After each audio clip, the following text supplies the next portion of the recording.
morning and welcome to the Serenity Solutions podcast number 10. Just going to turn that music down. All right, so today I'm going to do my podcast on budgeting, which is quite a stressful topic, and I am by no means an expert, although I'm getting better as the years go on. I've always been a frugal person, but I am willing to spend money on my animals no matter what. And so that gets me into trouble sometimes, but it's well worth it, of course.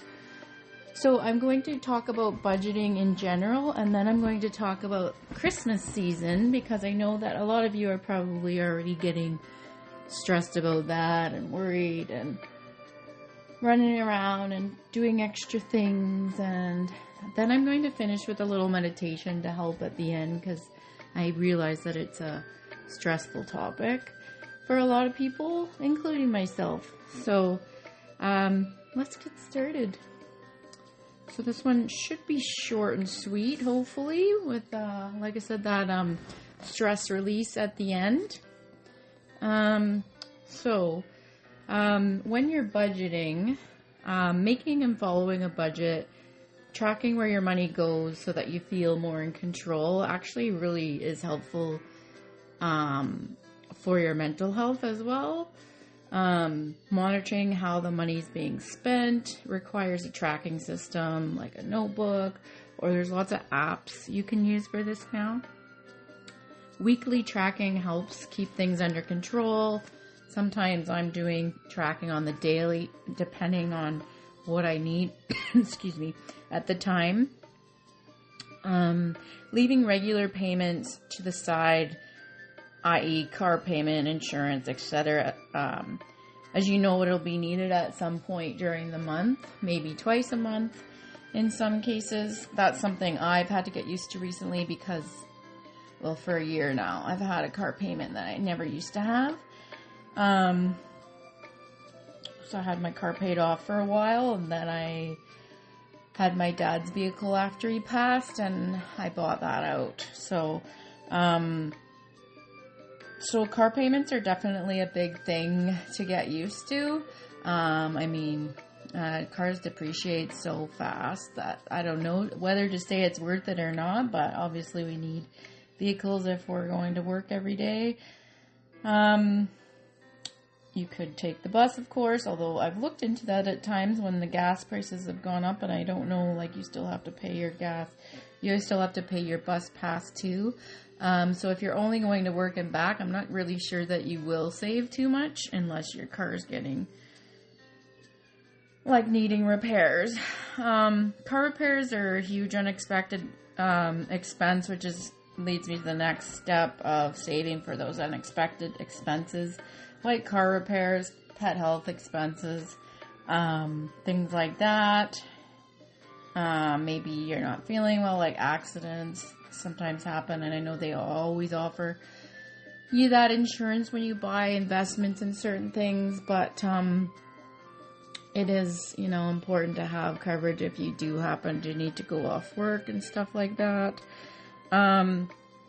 Accounting for regular deductions like EI, CPP, for example. I noticed 2 years ago or so when I really started budgeting hardcore, that our CPP comes off starting in, I think it's December or January, and quite a bit comes off of our paychecks. So I really need to budget for that. Make sure that I have all the things I need in there and really cut down on any, extra expenditures. Luckily for me, my job is the most stressful from September to December, so I am buying extra supplements and spending more on self-care and appointments and stuff like that during that time, but I do have benefits, which is nice with my job.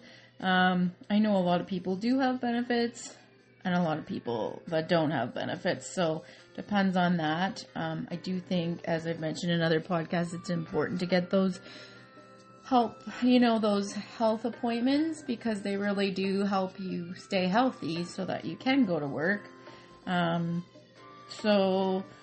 I do believe in them, and just making sure you're tracking those as well so that you're not overdoing it with those and not being covered. Sometimes, like massage is one where I really would be willing to pay the money to go the extra times, but then not right now because life is too expensive. So recognizing your needs and wants. Example needs are like food, shelter, clothing that you need to wear, not necessarily the best, fashion statement clothing, but clothing that you need to wear to stay warm. Wants are like the fashion, like staying with the trends, beauty products, makeup, that kind of thing. Although I think a lot of women would consider that a necessity. I don't wear a lot of makeup, but I do spend money on, like healthy skincare so that, stop it. Sorry, my dog's chewing on me beside me because he doesn't want me to give anyone else any attention. Entertainment, like going to the movies or going to the bar or eating out at restaurants, going to comedy shows or dance shows or whatever. I thought I was doing this at a calm time, but apparently we're over the calm time. Collecting receipts and creating a budget, keeping them in an envelope or using a budget app is a good idea so that you know exactly what you're spending, what you're spending, like taking out, and what you're putting into your account on a regular basis. Organizing, categorizing, and creating a worksheet for a month. Like, use your regular spending habits for a month, see what they are, see what you can do with it, see what you can eliminate, what you can take out, what you can cut down on maybe. So starting small, start putting $50 away per month or per paycheck, plan ahead, start putting that money away for things like holidays or Christmas. If you do buy gifts for Christmas, I stopped doing that a couple years ago because I can't remember the word right now because I'm being chewed on. I couldn't, it just doesn't work for me to spend, $500, $600 on Christmas when I don't have that extra money for groceries and stuff throughout the year. So I stopped doing that, and it helps with stress, and my family understands because, we don't get to see each other that much, and we should really be saving for being able to see each other, because that's also expensive when you live far away and you need to take a plane to get to see them, right? So when you're budgeting, you can put things away. Like if you say you are able to go on holidays, or you want to buy a certain amount, maybe spend $100 on Christmas instead of $1,000, or you want to spend $500 instead of $1,000. Just like cutting down for each person and knowing, I think it's fair to say to people, I'm not going to get you anything, or I'm not going to spend more than $20 on you. So please don't spend that on me, because personally, I don't want people spending money on me if I'm not able to give back, because I am a giver and I like to give back. So yeah, that's a big one that I'll get into more at the end about Christmas, because that is very relevant right now. Avoiding impulse purchases, creating lists, example grocery lists, and sticking to them. I do online grocery shopping. Since COVID, I've been doing that because I often have my dog in the car. I pick the groceries up. It's so convenient. I love it. It also avoids temptations like putting the extra, things in your cart that you might not see if you're doing the online shopping and following your list. I usually try and get my list done quite quickly when I'm online shopping too, so I do browse a little bit, but avoiding browsing and avoiding walking around and looking at things is very helpful. That's why they put all the tempting things at the end when you're waiting in line. And not to go shopping when you're tired or hungry and you're gonna make like impulse purchases. So that's a good one.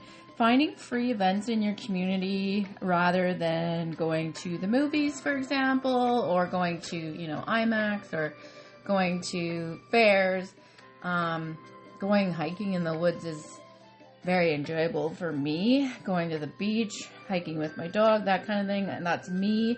I know not everybody's preference, but it is way cheaper than going to the movies and spending $20 on popcorn and whatever you spend at. I haven't been in stop it. I haven't been into the movies for years, so I don't even know what it costs these days. But yeah, finding family events, there's always like in Victoria, any weekend I can be like free events in Victoria. I can be like, what's happening in Victoria this weekend? And tons of stuff will come up, and some of them are free and some of them aren't, but it's definitely helpful to look at those things, especially if you have a family of 5 or whatever. Cutting unhealthier habits like smoking, drinking alcohol, that kind of thing. I know it's an addiction, but since I've cut out alcohol from my life, I've saved a lot of money on that. I do spend money on health supplements and my animals. Everybody has something they spend money on, but like the amount that you save not drinking is crazy. And I don't know, everybody has their own things though, but cutting those things out. Home cooking instead of eating out all the time is really helpful as well, and like that goes together with your shopping list that you only bought things that you need kind of thing, and then your indulgences, of course, like chocolate is amazing. Brewing your own coffee. You are not scary, stop it. Brewing your own coffee. I'm not a coffee drinker, so I don't have to worry about that. I do drink Energy Fizz though, and I drink Happy Jew, which is a Mari product. So I drink those things. I don't like the taste of coffee, so sorry about this, guys. I can't seem to find a calm time anymore. Improving your health. Now, improving your health is a hard one sometimes for people because people think you gotta go out and get the latest gym membership and spend over $1,000 on a gym membership, when really there's so many YouTube videos that you can follow and do from home, and you can go get weights from Canadian Tire or somewhere and do your own workouts and just be in as good a shape as you are when you go to the gym, like especially if you stay consistent with your routines. I mean, when you're trying to move up in weights, that's a bit harder when you're trying to move up in weights all the time, but if you're doing like band exercises or body weight exercises or small weight exercises, or even getting like the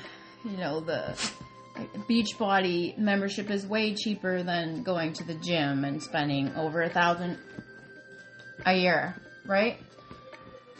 Stop it. So buying generic brands, like when I shop, I get the PC brands at the Superstore or the Walmart, whatever brand, or Save On, I might get their brand. And it saves a lot of money. You can see it if you buy it at the store, how much it saves you. And I think online as well. Buying in bulk is always a good idea. I mean, I don't go to Costco. I used to go to Costco a little bit, but I don't because the portions are way too big for me. And then I just get bored or sick of whatever I'm eating if I buy things from there. I mean, there's some things I could go and get, but buying in bulk is helpful, and especially if you have a big family again. Buying in bulk, I know online, and getting the sales is also a good idea, because you always get more from your money. You usually get free gifts when you buy from my companies, for example, but buying discounted items and catching sales is important. Avoiding vending machines, planning ahead, buying discount products, set limits on gifts, being thoughtful, thoughtful gifts instead of expensive gifts, printing off your monthly calendar so that you can plan your monthly budget. And look out, I've got my car payment coming out twice. I've got my insurance coming out in the beginning of the month. I've got my other insurance coming out mid-month. I pay pet insurance, so that is a big chunk of money these days. That comes out in mid-month. So things like that, knowing that when that's coming out is important. And I really should print out a physical calendar, start tracking that, because sometimes you do forget when you have, so many of us now have those expenses coming out all the time for different things, or if you spread your payments out throughout the year instead of paying all at once, you have so many different things coming out. Okay, so when using credit, make sure you can pay it off monthly. That's an important one that I kind of screwed up years ago, but now I know. And being able to pay off your credit card each month is important, because otherwise it adds up and then you have a crazy amount of credit debt. And it's not fun, because that credit debt has big interest, right? So that comes with like buying what you need and not buying your wants and all the time, right? But it also comes with emergency situations where you have to spend money and yeah, you can sometimes learn the hard way with that one. Keep savings in a place that is readily accessible, so you can use if needed, but not too accessible that you're going to use it all the time and say, oh yeah, I've got enough. I've got that savings account. Because ideally you want to have a savings account that you are putting money away each month, maybe an RSP, but you don't want to not be able to get it if you have like a health emergency or your pets have a health emergency. Paying off debt is a great step towards having a stress-free life. I know that it's difficult these days with the expenses. I know it's hard to give up your favorite things. I know that I'm going to go crazy here in a minute if my dog doesn't stop bothering me here.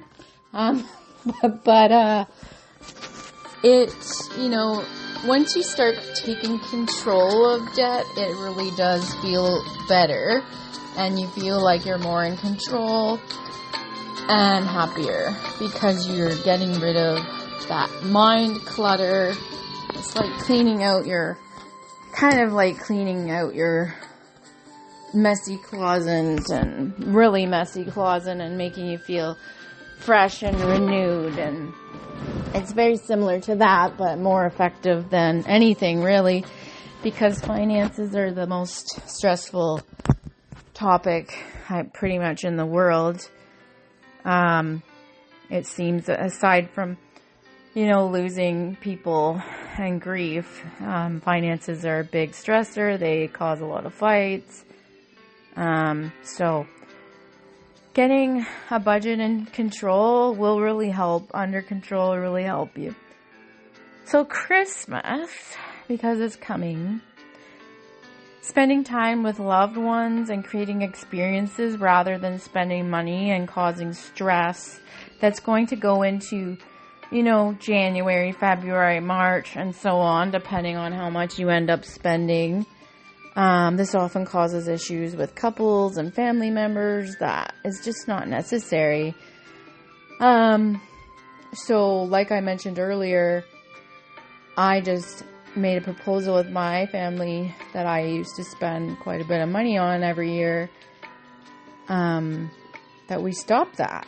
Years ago I tried, but I actually said I cannot do it anymore.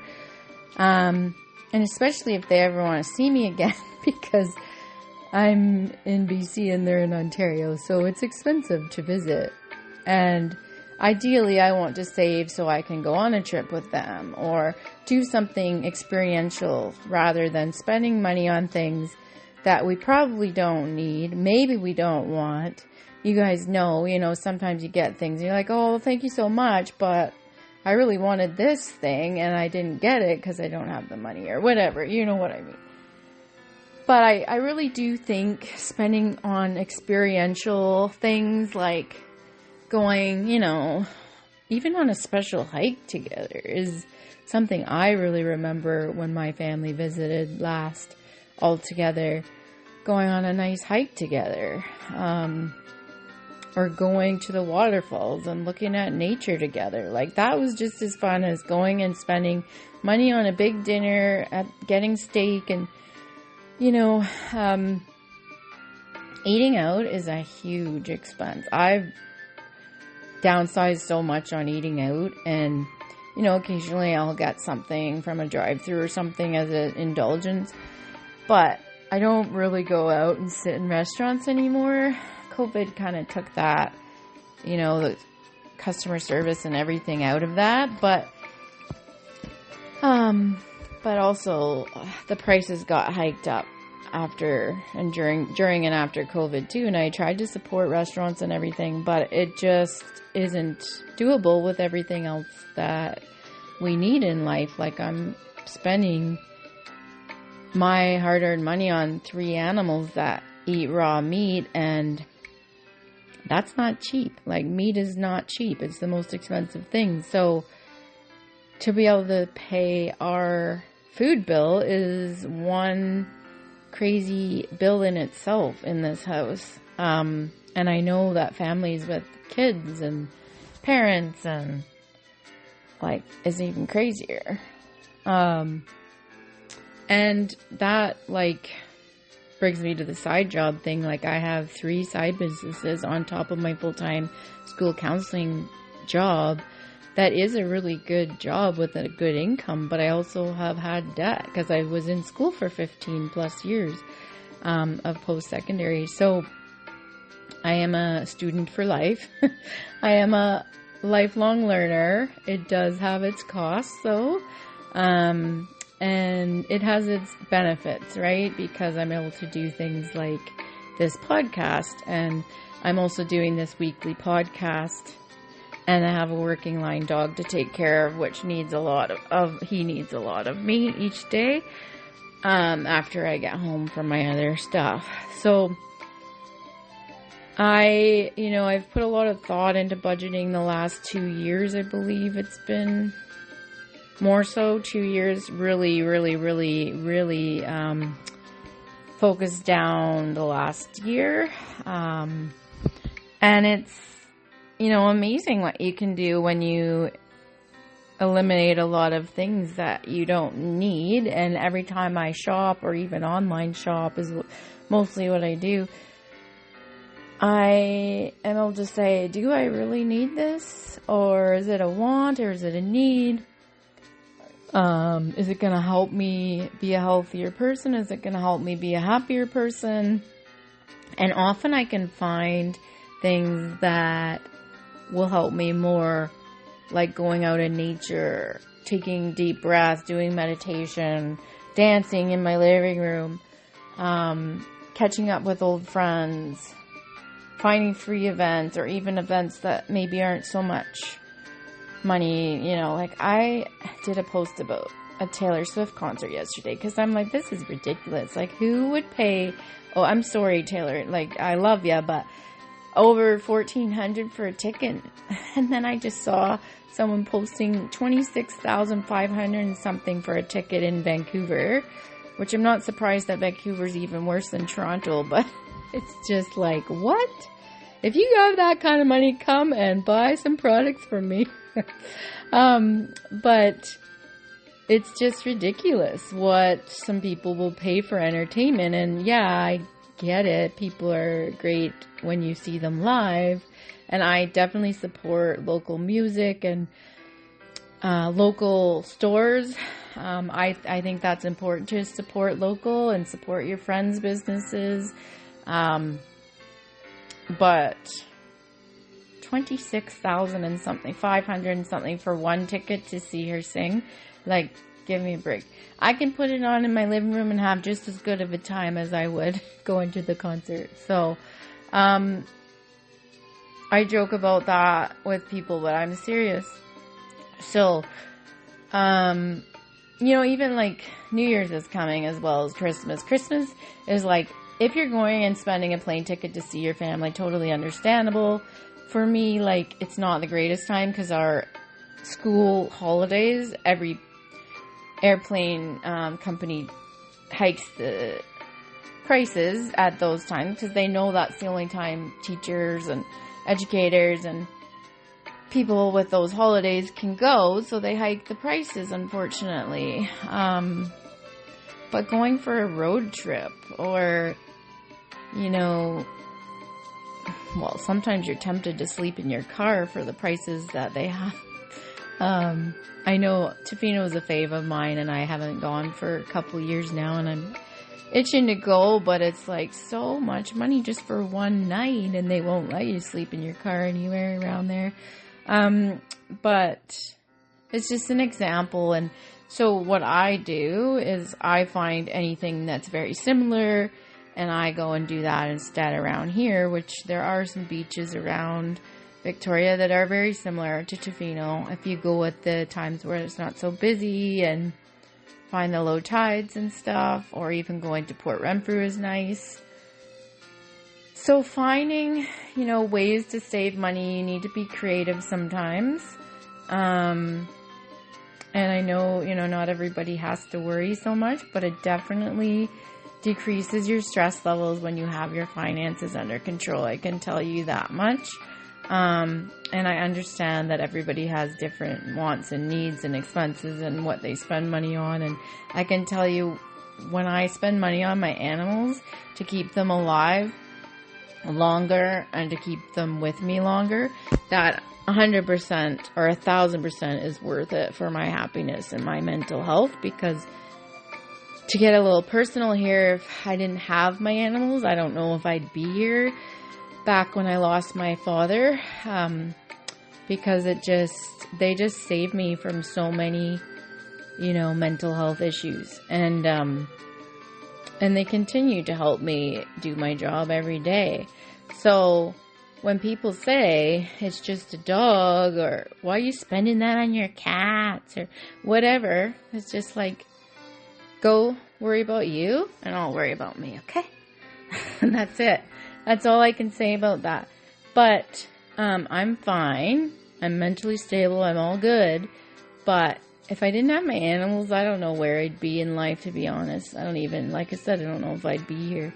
So they're very important to me, and so I spend money on them. And that's it. That's all, period. But I do get triggered when people say stupid things to me. So if you're listening and if you've said those stupid things to me, here you go. This is the reason. But if you're listening and think, oh, I didn't know that, then maybe here's your sign. So anyways, I'm going to do a meditation now, because I think that it'll be helpful if you have gone stressed from listening to this and you're worrying about finances. And this one's on reducing stress and strengthening your immune system. So I'm going to change my tone here. So too much work, a constant stream of new challenges, not enough sleep, and hardly any time to relax. If this sounds familiar, you know that you can all too easily end up feeling overwhelmed and full of self-doubt, or even getting ill. This chapter contains exercises to help you handle these difficulties and strengthen your body's defenses. I create breathing spaces for myself every day. Moments that I spend only in the here and now, when I absorb all that is beautiful, kind, and good in this life, and in turn offer it to others as well. If you like, you can name things that bring you joy in this affirmation. For example, the sun, the blue sky, the sea.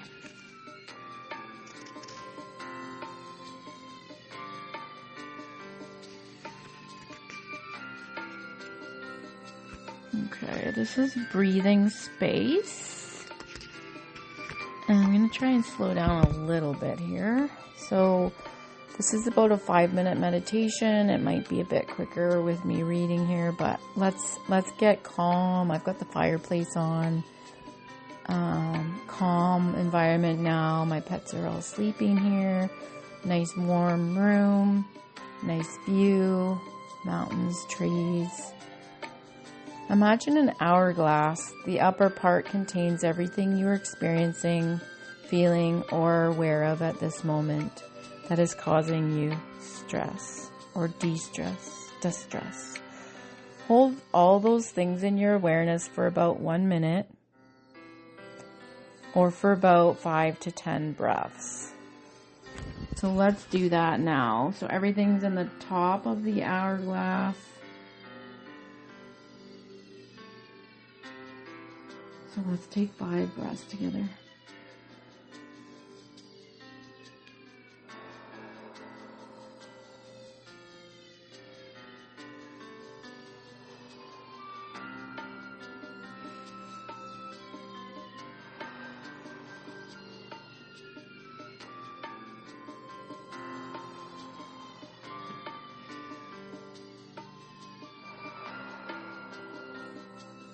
Take a look at them wherever they are. Accept with all your senses these aspects of the present moment. This is simply the way things are right now.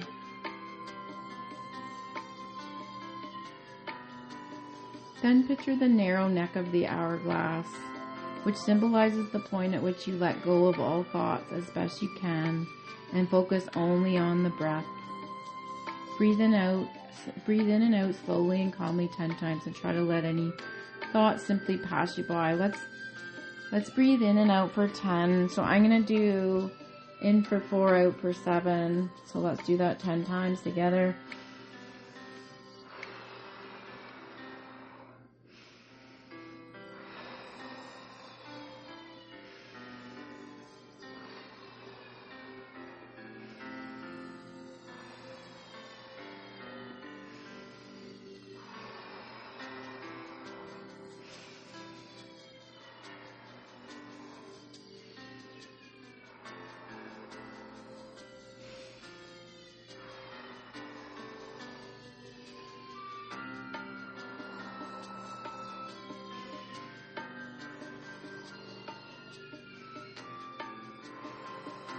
And one more.